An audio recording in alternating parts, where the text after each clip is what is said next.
అందరికీ నమస్కారం. ఈరోజు మీ అందరికీ నేను వినిపించబోయే కథలో రాయని పాత్ర. రచయిత గజ్జల దుర్గారావు గారు.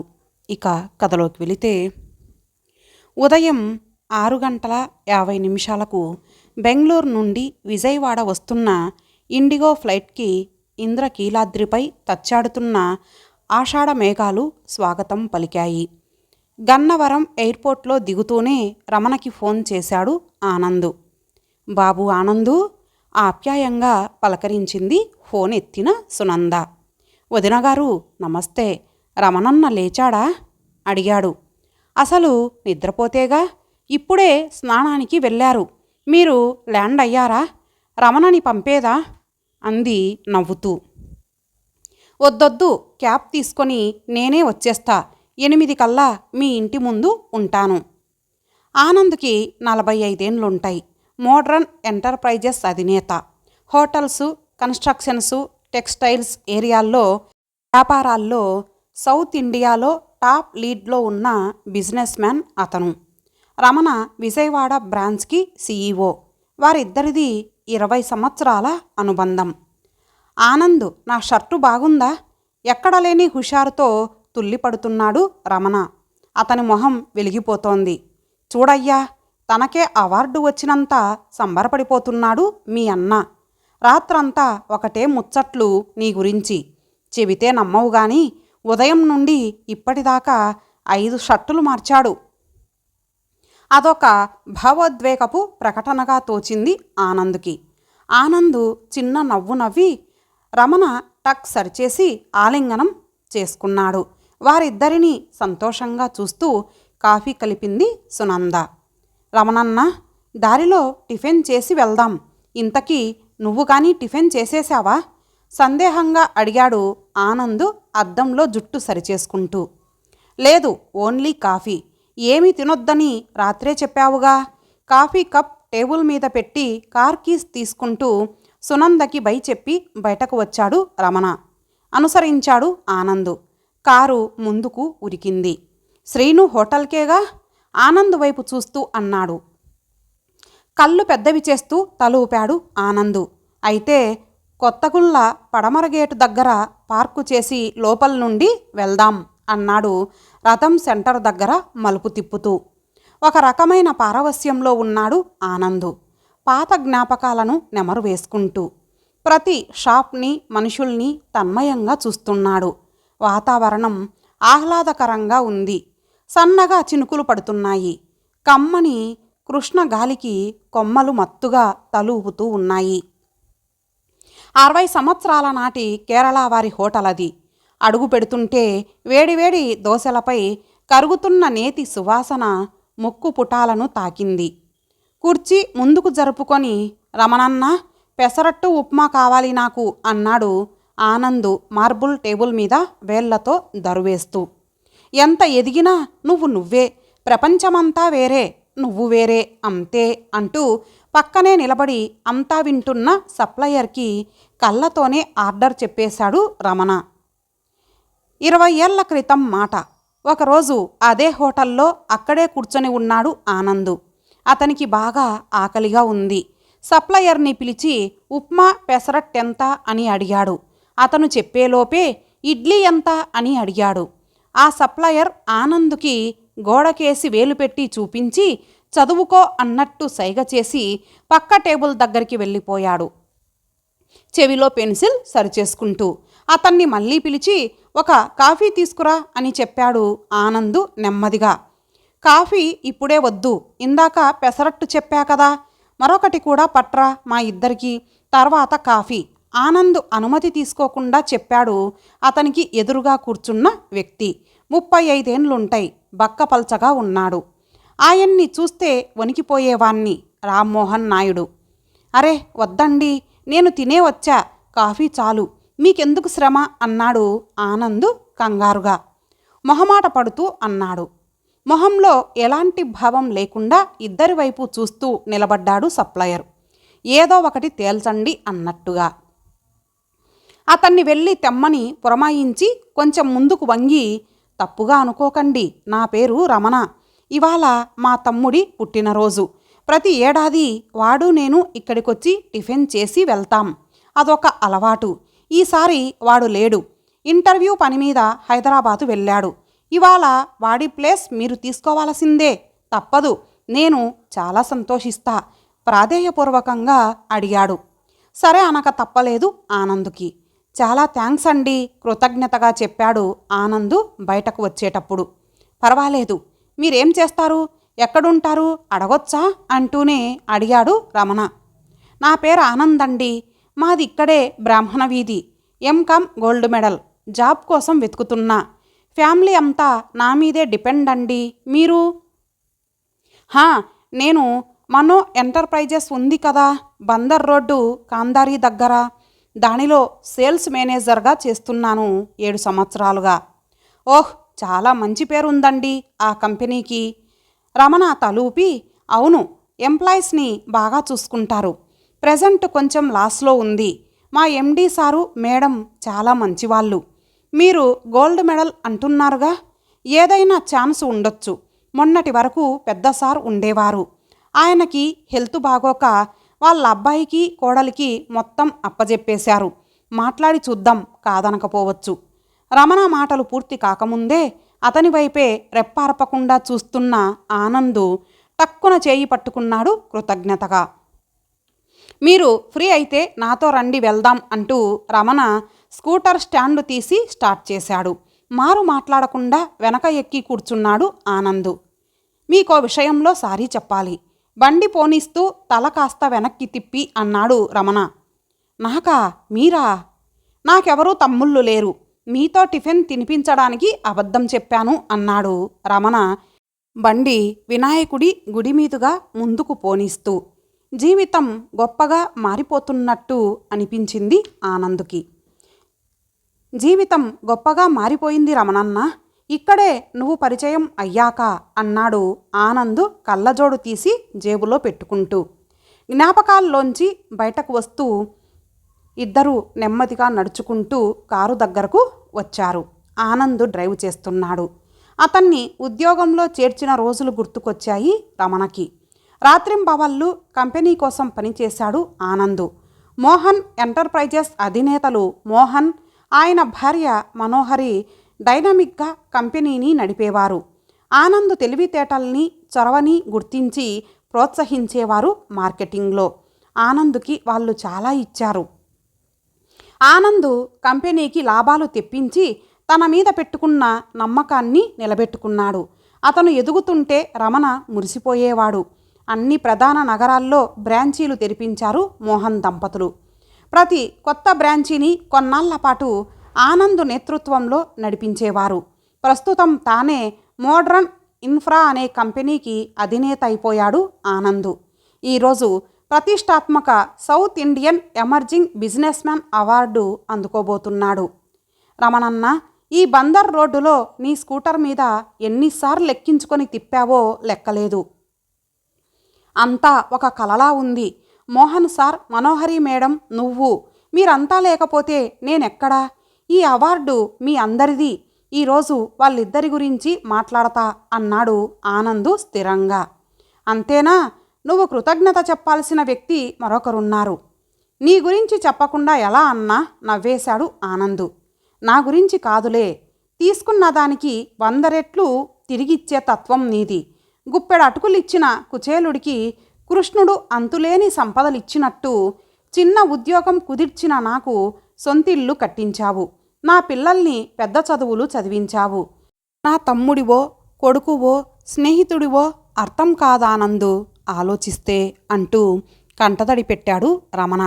అయినా నువ్వు నేను వేరా చెప్పు అన్నాడు కొనసాగింపుగా. మరి ఇంకెవరున్నారు ఆలోచిస్తూ అడిగాడు ఆనందు. రాధ గురించి చెప్పాలి. మౌనంగా తలూపాడు ఆనందు. అతని చేతులు స్టీరింగ్పై బిగుసుకున్నాయి రాధ పేరు వినగానే. కారు పెనమలూరులోని కన్వెన్షన్ హాలు ముందర ఆగింది. చాలా కోలాహలంగా ఉందక్కడ. ఏర్పాట్లన్నీ చాలా ఆర్భాటంగా కనిపిస్తున్నాయి. సౌత్ ఇండియా బిజినెస్ సమ్మిట్ జరుగుతుందక్కడ. కోటీశ్వర్లు కొలువు తీరే వ్యాపార జాతర.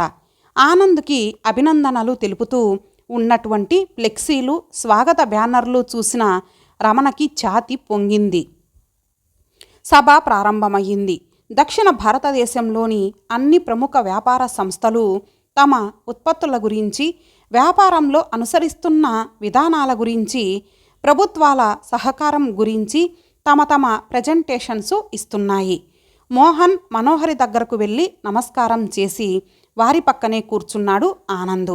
అతని భుజం తట్టాడు మోహన్. భోజన విరామం తర్వాత 4 గంటలకి అవార్డు ప్రదానోత్సవం ప్రారంభమయ్యింది. ఆనంద్ గురించి అందరూ గొప్పగా మాట్లాడారు. మోహన్ వంతు వచ్చింది. ఇక్కడ ఉన్న అందరికంటే ఆనంద్ గురించి మాకే ఎక్కువ తెలుసు.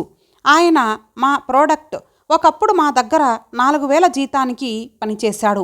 ఈరోజు తానే 4,000 మందికి జీతం ఇస్తున్నాడు. దీన్నే గెలుపు అంటారు. తానొక్కడే గెలవడం కాదు, చుట్టూ ఉన్నవారిని కూడా గెలిపిస్తాడు మా ఆనంద్. అతనొక విజేత. ఇటువంటి విజేతల జీవితాలను కథలుగా తెలుసుకోవాలి నేటి యువత. ఇటువంటి స్ఫూర్తివంతమైన కథలో మేము కూడా పాత్రలు కావడం మాకు ఎంతో సంతోషం. ఆనంద్ ఇంకా ఎదగాలి. అన్ని రంగాలలో పెట్టుబడులు పెట్టి ఇండియాలోనే టాప్ మోస్ట్ బిజినెస్ మ్యాన్ కావాలి.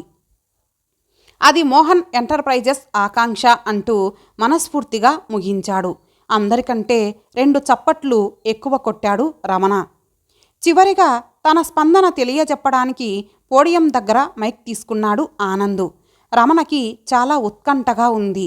రాధ గురించి కూడా 2 మాటలు చెబితే బాగుండు అనుకున్నాడు. అందరికీ నమస్కారం. నేను గెలవలేదు, గెలిపించారు. నా చేయి పట్టి వెన్ను తట్టి ముందుకు నెట్టి మరీ నన్ను గెలిపించారు. మోహన్ సార్, మనోహరి మేడం నన్ను సొంత మనిషిలా చూసుకున్నారు. నేను స్వేచ్ఛగా ఆలోచించడానికి, తోచిన పని చేయడానికి మోహన్ ఎంటర్ప్రైజెస్ అవకాశం కల్పించింది. అది నా మాతృ సంస్థ. నిజానికి ఒక కంపెనీకి అధినేత కావాలని నేనెప్పుడూ కోరుకోలేదు. ఓ రకంగా అది మోహన్ సార్ ఆకాంక్ష. వారు బ్యాంకులకు ష్యూరిటీ ఇచ్చి మరీ నా చేత కంపెనీ పెట్టించారు. ఉద్యోగిని భాగస్వామిగా మార్చుకోవడానికి మనసుండాలి. సొంత కంపెనీ పెట్టించి తమతో సమానంగా ఎదగడానికి అవకాశం కల్పించడానికి ఇంకా పెద్ద మనసుండాలి. మా మోహన్ సార్ది పెద్ద మనసు. ఈ అవార్డు వారిదే, వారికే. మోహన్ ఎంటర్ప్రైజెస్లో ఎప్పటికీ నేనొక ఉద్యోగినే. ఇక్కడ ఇంకో వ్యక్తి గురించి కూడా చెప్పాలి. మా విజయవాడ బ్రాంచ్ CEO రమణ. ఒక్క మాటలో నాకు మా నాన్న లేని లోటు తీర్చే వ్యక్తి. అందరికీ నా ధన్యవాదాలు ముగించాడు ఆనంద్. రమణకి అసంకల్పితంగా కన్నీళ్ళొచ్చేశాయి. కానీ రాధ గురించి ఒక్క మాటైనా చెప్పకుండా ముగించడం అతనికి ఎక్కడో నచ్చలేదు. అసలు రాధ లేకపోతే ఈ ఆనంద్ చదువు కూడా పూర్తి చెయ్యలేక ఎక్కడో రిక్షా తొక్కుతూనో ఆటో నడుపుతూనో ఉండేవాడు ఇప్పటికీ అనిపించింది అతనికి. జ్ఞాపకాలు మళ్ళీ దొర్లుకొచ్చాయి. మోహన్ ఎంటర్ప్రైజెస్లో మార్కెటింగ్ మేనేజర్గా పనిచేస్తున్న రోజుల్లో ఆనందుని పెళ్లి చేసుకోకుండా ఎన్నాళ్ళుంటావు అని పదే పదే అడిగేవాడు రమణ. ఎవరికీ చెప్పనని మాటిచ్చాక రాధతో తన విఫల ప్రేమ కథని రమణకి చెప్పుకున్నాడు ఆనంద్. ఆనంద్ విజయవాడలో డిగ్రీ చదువుతుండగా ఆంధ్ర యూనివర్సిటీలో జరిగిన యువజనోత్సవాలలో రాధ పరిచయమయ్యింది. ఆమెది విశాఖపట్నం. భారతదేశ ఆర్థిక ప్రగతి అనే అంశం మీద ఆనంద్ చేసిన ప్రసంగం ప్రొఫెసర్స్ మన్ననలు పొందింది. రాధకి ఆనంద్తో స్నేహం కుదిరింది. వాళ్ళిద్దరూ ఉత్తరాలు రాసుకునేవారు. అకస్మాత్తుగా ఆనంద్ తండ్రి చనిపోవడంతో మొత్తం కుటుంబ భారం ఆనంద్ మోయాల్సి వచ్చింది. అతని చదువు ఆపాల్సిన పరిస్థితులలో రాధ ఆర్థిక సహాయం చేసింది. ఆనంద్ MCom పూర్తి చేయడంలో రాధ, ఆమె తండ్రి వెంకటాద్రి ఎంతో సహాయం చేశారు. రాధ MSc పూర్తి చేసింది. ఆనంద్ MComలో గోల్డ్ మెడల్ అందుకున్నాడు.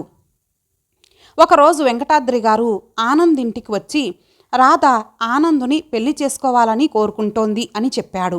కానీ తనకి మాత్రం తన ఒక్కగానొక్క కూతుర్ని తన స్థాయికి తగిన పెద్దింటి కోడలిగా పంపాలనుంది అని కూడా మొహమాటం లేకుండా చెప్పేశాడు. తాను అంతకంటే ఎక్కువ చెప్పలేనంటూ తాను వచ్చి మాట్లాడిన సంగతి రాధకి చెప్పవద్దని మరీ మరీ కోరాడు. ఆనందుకి గుండెల్లో చెప్పలేనంత దిగులు కలిగింది. తాను వారి స్థాయికి తగిన వాడిని కాదని తమ కుటుంబమంతా వారికి భారం కాలేమని రాధకి నచ్చజెప్పి దూరమైపోయాడు. ఉత్తరాలకి అక్షరాలు కరువయ్యాయి. అలా దిక్కుతోచని స్థితిలో తిరుగుతున్నప్పుడు రమణ పరిచయం అయ్యాడు. రాత్రి 8 అయ్యింది. రమణన్న, నేను కంపెనీ కారులో వెళ్తా, నువ్వు వెళ్ళిపో, లేట్ అవుతుంది అన్నాడు ఆనందు బయట కురుస్తున్న వర్షాన్ని చూస్తూ. లేదు, నీతో మాట్లాడాల్సింది ఉంది. ఎయిర్పోర్ట్లో నేనే డ్రాప్ చేసి ఇంటికి వెళ్తా. అందరి దగ్గర వీడ్కోలు తీసుకొని బయలుదేరారు ఇద్దరూ వర్షంలో. రమణ మౌనంగా డ్రైవ్ చేస్తున్నాడు. ఏంటన్నా సైలెంట్గా ఉన్నావు? ఏదో మాట్లాడాలి అన్నావు కదా అడిగాడు ఆనందు. రాధ గురించి ఒక్క మాటైనా చెప్పాల్సింది. అది కనీస కృతజ్ఞత. అసలు రాధని మర్చిపోయిన ఆనందుని నేను ఊహించలేను అన్నాడు రమణ పెదాలు బిగిస్తూ. అన్నా, తన గురించి 10 మంది ముందు మాట్లాడితేనే కృతజ్ఞత చెప్పు. ఇప్పుడు తనకి ఒక కుటుంబం ఉండే ఉంటుంది. సభాముఖంగా మాట్లాడి జనాలు ఏదో ఊహించుకునే పరిస్థితి కల్పించడం మర్యాదేనా? అలా చేస్తే నేనసలు మనిషినేనా? నన్ను అర్థం చేసుకో అన్నాడు ఆనందు. సబబే అనిపించింది రమణకి. మరి బతికినంతకాలం చుట్టూ ఉన్న వారి కోసమే బతుకుతావా? మీ వదిన ఎప్పుడూ అంటూ ఉంటుంది, ఆనందు కళ్ళల్లో దీపావళిని, గుండెల్లో గోదావరిని పెట్టుకొని తిరుగుతుంటాడని.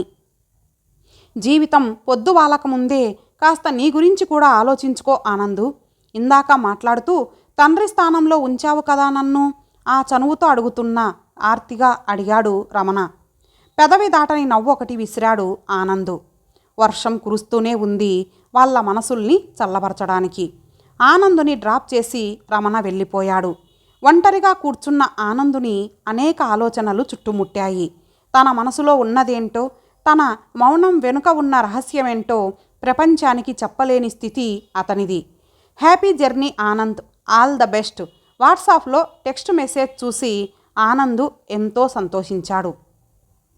మనోహరి పంపిన మెసేజ్ పదే పదే చదువుకున్నాడు ఆనందు.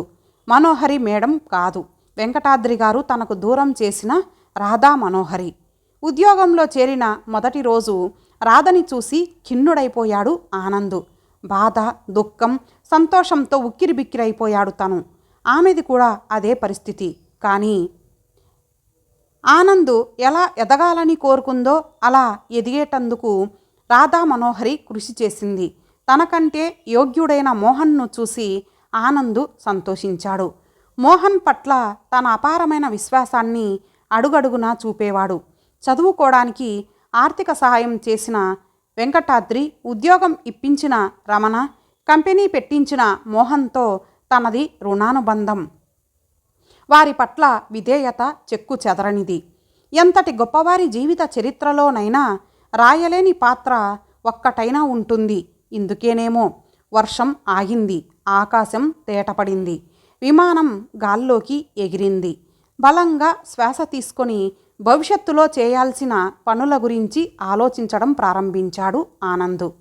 హృదయం వేడెక్కినప్పుడు నిట్టూర్పు చల్లబరుస్తుంది.